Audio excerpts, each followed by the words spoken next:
نبی کریم صلی اللہ علیہ وسلم سوئے یہاں تک کہ آپ خراٹے لینے لگے۔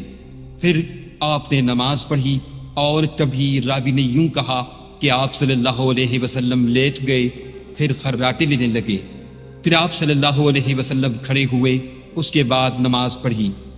پھر سفیان نے ہم سے دوسری مرتبہ، ابن عباس رضی اللہ تعالی عنہ کہتے تھے کہ ایک مرتبہ میں نے اپنی خالہ ام المومنین حضرت میمونہ کے گھر رات گزاری، تو میں نے دیکھا کہ رسول اللہ صلی اللہ علیہ وسلم رات کو اٹھے۔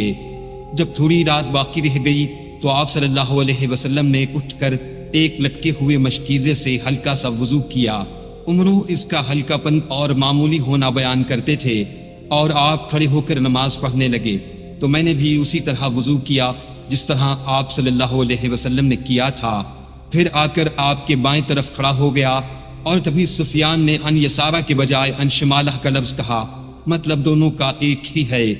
پھر آپ صلی اللہ علیہ وسلم نے مجھے پھیر لیا اور اپنی داہنی جانب کر لیا، پھر نماز پڑھی جس قدر اللہ کو منظور تھا۔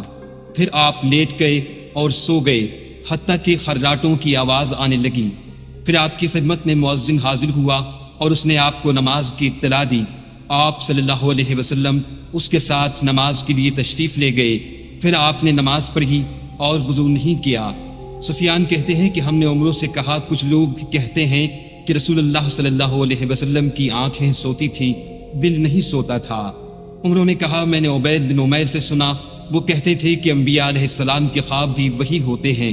پھر قرآن کی یہ آیت پڑھی، میں خواب میں دیکھتا ہوں کہ میں تجھے ذبح کر رہا ہوں۔